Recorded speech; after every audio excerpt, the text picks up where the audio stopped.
Nous sommes le mardi 6 août, bienvenue à toutes et à tous dans cette nouvelle édition d'information, toute l'actualité de la région, mais avant cela, un mot de météo pour ce mardi, encore et toujours les nuages qui nous empêchent de profiter pleinement du soleil sur le nord et le Pas-de-Calais. Couverture nuageuse qui va donc durer toute la journée, le vent va aussi un peu se renforcer en fin d'après-midi.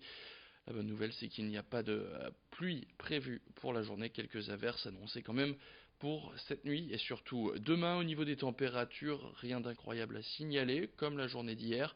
On attend entre 19 degrés du côté de Boulogne-sur-Mer, 22 degrés dans le Dunkerquois et 23 degrés du côté de la métropole lilloise.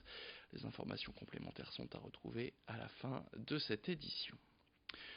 L'actualité maintenant, et quel bilan peut-on tirer du mouvement des Gilets jaunes? Du côté des commerçants, ce qu'on sait c'est qu'il est très mauvais, notamment à cause de ces nombreux samedis d'affilée où ils ont dû baisser le rideau, voire attendre une clientèle qui ne fera jamais le déplacement dans les centres-villes où les mouvements se rassemblaient. Les professionnels qui ont donc du mal à joindre les deux bouts, c'est pour cela que le gouvernement a annoncé une opération baptisée Revitalisation et animation des commerces. 35 projets de collectivités de 11 régions de France ont été retenus en mai dernier.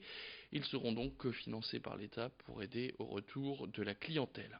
Dans notre région, les villes de Lille, Calais et Béthune ont donc été choisies. Lille touchera 85 000 euros et Calais 35 000 euros d'aide de l'État. Aide pour que ces communes créent des actions afin de redynamiser leur centre-ville. Je propose d'écouter tout de suite Jean-Guilhem Daré, délégué général du syndicat des indépendants, au micro de Lucide Berthe-Constant. Le premier élément, c'est que pour que le commerce se rétablisse comme avant, il est nécessaire qu'il y ait un minimum d'ordre en centre-ville. Or, les centres-villes aujourd'hui, notamment les centres des grandes villes, sont devenus le théâtre de tous les mouvements sociaux, quelle que soit leur nature, quel que soit leur objet. Et ça, c'est une vraie problématique de fond. De façon à ce qu'on puisse retrouver du calme, eh bien, c'est à l'État finalement de prendre ses responsabilités. C'est d'ailleurs ce que disent beaucoup de régions et ce que disent beaucoup de municipalités, puisqu'il existe deux droits fondamentaux en fait. En l'occurrence, vous avez le droit de manifester, oui, et le droit aussi, la liberté du commerce. Ces deux droits doivent avoir la possibilité de coexister. Et la difficulté majeure jusqu'à présent, c'est qu'on n'est pas arrivé, du moins l'État n'arrive pas à faire en sorte de faire coexister ces deux droits. Allez, on passe à ce chiffre maintenant, et 65% des Français ont déjà été contraints de ne pas pouvoir partir en vacances faute de moyens. Si l'on en croit des études menées par l'IFOP et l'INSEE, il y a d'abord la hausse de fréquentation des campings en 2017 et la modernisation de ces derniers qui ont fait monter les prix de ces vacanciers qui a pénalisé donc de nombreux foyers français. Autre constatation, le budget moyen des Français pour les vacances est lui aussi en hausse. En moyenne, les foyers comptent dépenser 2200 euros pour le transport, l'hébergement et les loisirs, soit 10% de plus que l'été 2018. Alors les vacances deviendraient-elles un luxe? Margot Sailly est allée vous poser la question. Comme le prix des vacances et quand on a des enfants, en termes d'agenda, c'est toujours dans les périodes estivales qui sont assez onéreuses. Et ça m'est déjà arrivé, oui. Non, ça m'est pas arrivé jusqu'à présent et si ça m'arrivait, je travaillerais davantage pour pouvoir m'offrir des vacances. On peut partir faire le tour du monde ou partir à 50 km. Donc forcément, il y a toujours un problème de budget. Ah oui, moi ça m'est déjà arrivé, faute de moyens à l'époque, quand on était à 13 dans la famille, on pouvait pas partir, se permettre de partir. Mon père n'avait pas de voiture, voilà quoi, on prenait les bus à l'époque. Pour ceux qui ont la chance de partir en vacances, voilà ce qui pourrait rythmer vos soirées. Il est petit, il est léger, il s'appelle Cube Your Life et c'est un produit 100% local créé par la start-up nordiste du même nom. Ce cube contient une quarantaine de jeux via une application sur smartphone et ça se joue seul ou à plusieurs.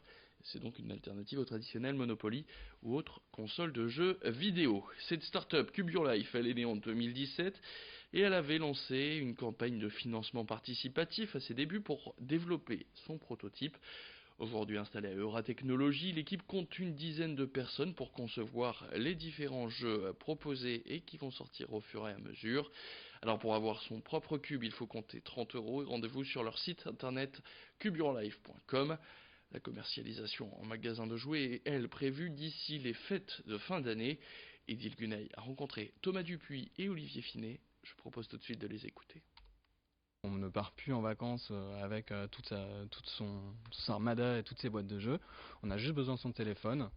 On va dans sa bibliothèque, on écoute les règles et on joue avec son cube. Donc là aujourd'hui vous avez des jeux comme le jeu de la patate chaude où je vous dis par exemple dites-moi quelque chose de bleu et le cube se transforme en bombe et on joue, on se passe le cube jusqu'à avant qu'il explose. Donc on est vraiment dans une optique où le téléphone se fait oublier pendant la partie et on joue uniquement avec le cube. Et donc vous avez juste besoin de votre connexion Bluetooth. Donc vous pouvez être dans la forêt, emmener votre cube à la plage, en montagne. Vous n'avez pas besoin de Wi-Fi, pas besoin d'internet, ça marche en Bluetooth. Donc pas de souci sur la connexion. Et puis en parlant de jeu, c'est celui à la mode depuis le week-end dernier. Il a fait son apparition sur les réseaux sociaux. Il consiste à envoyer un SMS à son voisin de numéro. Alors si vous recevez un SMS d'un numéro de téléphone que vous ne connaissez pas, mais qui ressemble à un chiffre près au vôtre, eh bien pas d'inquiétude.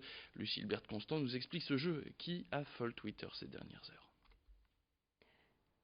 Un SMS reçu d'un numéro de téléphone assez similaire au vôtre, à un chiffre près, c'est le jeu du voisin de numéro.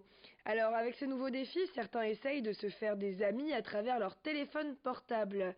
Le but, envoyer un message à leur voisin de numéro, soit celui qui possède les mêmes coordonnées téléphoniques que vous, au dernier chiffre près. Commencé aux États-Unis, ce jeu a rejoint la France depuis quelques jours. Les joueurs sont invités ensuite à publier sur les réseaux sociaux comme Twitter les captures d'écran de leurs conversations. Alors si le contact passe parfois plutôt bien entre certains, d'autres menacent même d'appeler la police. Par exemple, ces personnes se souhaitent respectivement une bonne journée à la plage et au lac, mais celui-ci annonce contacter les autorités.